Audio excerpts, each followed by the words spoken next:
All right, we're going to play a game. Cardinals have 5 games left. They got a bunch of impending free agents, and this is the stretch run. And I'm going to pose some questions to my co-host here, my counterpart. Buy, punt, or hold on the Cardinals free agents to be. Here we go. Buy, punt, or hold. And I will also, on a select few of these, give you, after the fact, Bo, the annual percentage or projection, I should say, from Spot Track for said players. Okay, not everybody. As much as I love Trayvon Mullen, they're not projecting old Trayvon's contract this offseason. So here are some notable free agents. You tell me, buy, punt, or hold. Will start. Zach Allen, defensive tackle, was drafted in the 3rd round back in 2019. Are you buying? Are you punting? Or are you holding? You're going to wait these final 5 games on Zach Allen. I like the Four Peaks Advent Calendar beer box. I'm buying it right now. I'm buying it today. If Steve Keim can get his agent on the phone and negotiate a contract that's going to keep Zach Allen in the building for the next couple seasons, you've got to do it. Because Zach Allen, he's already got his career high in sacks, 4.5 sacks. He's got, 9 hurries and quarterback hits, and then he's got 7 passes defense. He's just batting balls down at the line like vintage J.J. Watt. I love Zach Allen. He's finally healthy. He's playing at a high level. He's being as disruptive as you want. Unfortunately, there's no help coming from the edges. If you hold on to Zach Allen, he's a piece that he can be a part of the solution to move your team from 4-8 to back to a winning team. He can be part of that. I think you absolutely sign him, and I don't think it's going to break your bank. What's his projected contract total going to be? Well, it's pretty modest, actually. 2 years and about $13 million. So, I mean, give or take inflation, Zach Allen's probably looking at roughly $7 million a year, 6.5. I think that's doable, especially for we talk about it all the time, Bo. Cardinals paying, they're paying the price by not extending these guys, developing them early enough, and then they're going to go play their best football somewhere else. I don't think there's no doubt Zach Allen's best football is in front of him. I'm with you. You buy. I love the point you made. He's getting no help off the edge. Imagine getting a Will Anderson or somebody like that next year to pair next to him on the edge, the perimeter, set the perimeter. Another year, Majay Sanders, Cameron Thomas. It's a player that's trending up, and great guy, great in the locker room, great in the community. We're definitely buying on Zach Allen. How about this one? Kelvin Beacham. Kelvin Beacham is a free agent to be. Say what you want about his age. DJ Humphries not going to finish the year for the 2nd consecutive season. Unknown with Josh Jones projected over the course of 17 games. Are you buying, punting, or are you going to wait these final 5 games out on Kelvin Beacham 2023?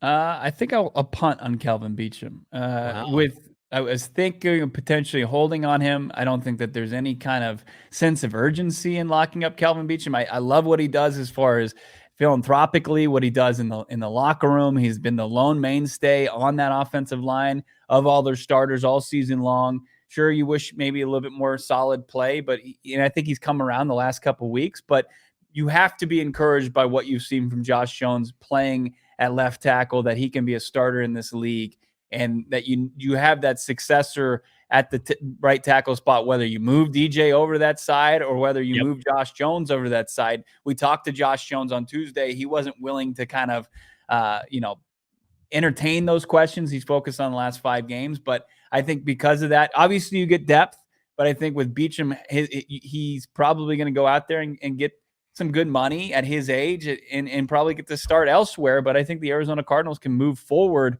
with Josh Jones and DJ Humphries, who's under contract for the next couple seasons. Yeah, according to Spot Track, looking at a 2-year contract, anywhere between $8 to $10 million. And I'm with you. I think you're going to miss his locker room presence, his continuity, his consistency in the lineup. I'm not sure he's missed a game since he signed with the Cardinals. That cannot be overstated. But you drafted Josh Jones for a reason. Obviously, he's a capable starter and has a chance to be a plus player. And listen, as much as he's disappointing the team right now, DJ Humphries signed a fat contract extension. He's not going anywhere. So you have your 2 tackles. So best of luck to Kelvin Beacham. Actually, one of Steve Keim's better free agent signings of the last couple of years. Speaking of a free agent signing once upon a time, it was certainly the biggest headline in the Steve Keim era, that being J.J. Watt when he came to Arizona just 2 years ago. He is a free agent. Let's assume he's going to play football next year. Are you buying, punting, or holding on J.J. Watt back 2023? Keep in mind, could be a new GM, could be a new head coach. I want to get to somebody I'm going to punt on, but I can't. I'm going to hold on JJ Watt. I mean, obviously you entertain any conversation he wants to have. Is he going to cost more because of what transcends the playing field with JJ Watt, because of his name, his notoriety as far as his name? And, could does he want to go play with his brother in Pittsburgh? Does he want to, go to Green Bay and play in his home state of Wisconsin? Does he want to stay here? Is he willing? Has he put down roots in Arizona now that he has his first kid? Does he want to finish out as an Arizona Cardinal and stick with that? You have those conversations, but there's no urgency to get him locked in before the end of the season. I think that there are a lot younger players that you still have to figure out and negotiate with before you start negotiating with JJ Watt, who's been fantastic this season. 6.5 sacks, right? Is leads turning the back team. the clock as far as the production. He's been healthy, a lot healthier than a lot of people anticipated. It seems like forever ago their fan base was up in arms that he had that calf injury, and that it didn't seem like he was going to be consistently on the field. Well, he has been, and he's been one of their best players on defense.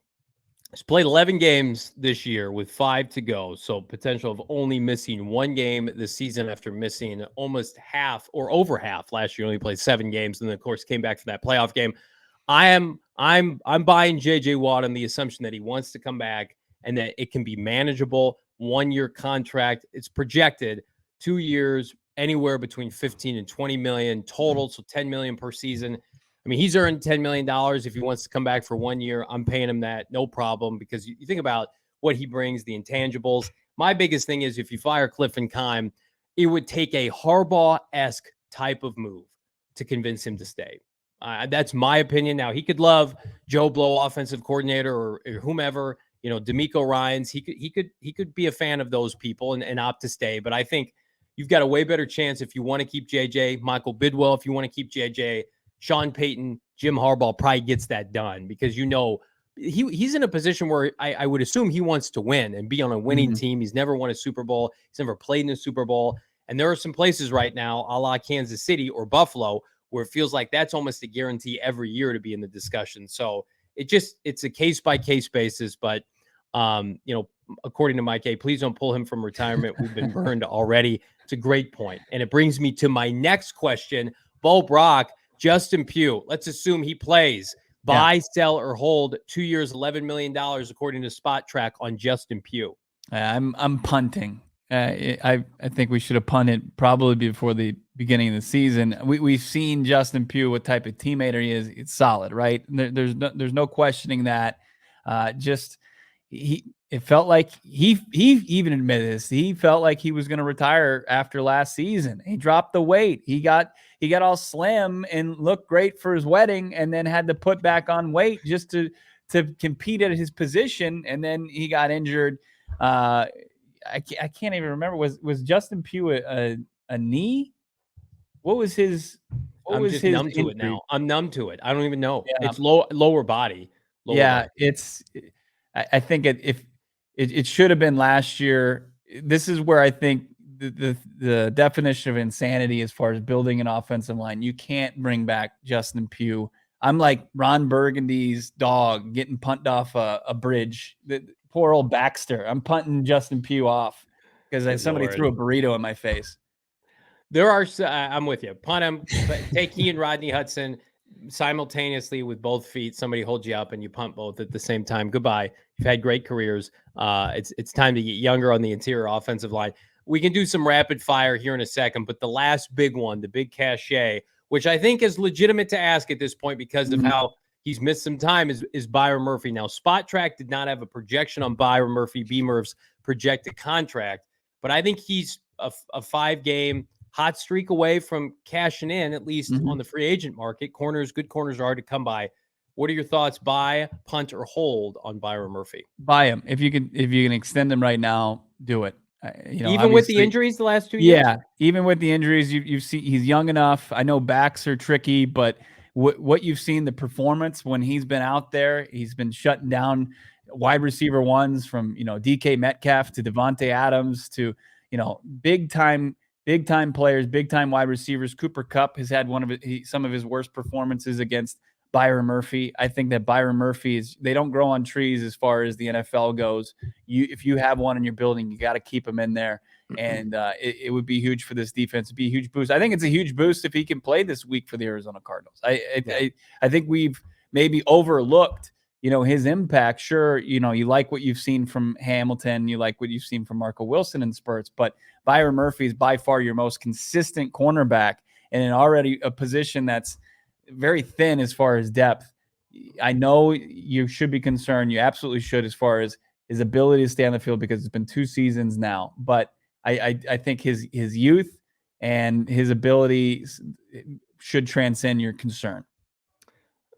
This is good stuff, Mike A. He just needs a Sleep Number mattress. Well, I think he can afford it even before his extension. He's 24 years old. Yeah. And again, he goes somewhere else. Come on. Yeah. Well, okay. Well, I'm not into the local. Just give me good players. They could come from freaking Jupiter. I don't care. But if he's healthy and he goes somewhere else, he's going to play well. He's a really good football player when he's healthy. But is he Jason Verrett? Is he a great player that gets hurt a lot? I don't want to go that far, but I need to see him play well these last 5 games, because Zach Allen, say what you want about him, early in his career, couldn't stay healthy, kicked ass the last 2 years. Do you think Byron Murphy and well, maybe not Zach Allen, but maybe Zach Allen, just because of the position he plays, but Byron Murphy plays a premium position in the NFL. You think that the Cardinals might have benefited from his inability to get on the field, and they might get a lower price? I don't give them credit for that. I don't think they could take advantage of something like that. Because if I'm Byron, I'm like, F you, I'm going to go see what I can get in the open. There's so much money that's going to be available because of the salary cap and the influx with the post-COVID years. I just don't dick around. I think the 2 must-haves of this group, Byron Murphy, Zach Allen, in part because you drafted these guys. These are homegrown talents in the same year as Kyler Murray. I mean, you could go to anybody and say, we checked 3 boxes. We hit on our quarterback, a corner, and a defensive tackle. We got holes elsewhere, but we feel good about those 3 positions. All right, rapid fire, Bo Brock, then we'll wrap this up. Buy, sell, or hold AJ Green. See ya. Buy, sell, or hold Will Hernandez. Hold him. Absolutely. Buy, sell, or hold, traded for him, Cody Ford. Kyler's buddy. Yeah. I don't even think if he's healthy, he's a guy that's competed and held on to the left guard spot. When I was looking at the depth chart today, Rashard Coward is your starting left guard over Cody Ford. So he's not winning the job. So what's the point? If I can get him on a short contract, I'd keep him around, like a minimal contract. You need a friend of Kyler's. You got Hollywood Brown. That's enough. Well, he's an enforcer. He's the first guy off the bus kind of guy. Trayvon Mullen. How about this tasty nugget? Buy, punt, or hold? Did we not do Trayvon Mullen? I think sell at this point. Well, so the 2 players, almost the 3, because you assume they're going to cut Robbie Anderson in this spring. The 3 players that Steve Keim traded for, none of them will be back next year. That's your prediction? Can you point to at any time during this season we're like, oh, Trayvon, I like what I saw? I haven't even barely seen him play. I mean, he was robbed of his fucking fumble recovery last 2 weeks ago. That was a good play, but outside of that, I don't even remember hearing his name called. The crown jewel of rapid fire: buy, punt, or hold Gregory Dortch. You hold on to players like Greg Dortch. He's not going to cost you anything. If anything, just spruce up his contract a little bit. Keep him in the building. He's solid. He plays teams. He does anything you want. He plays hurt. His thumb is all mangled. He's willing to go out there and play. Meanwhile, Rondell Moore was not practicing today. Oh, Glass Man? The Glass Man?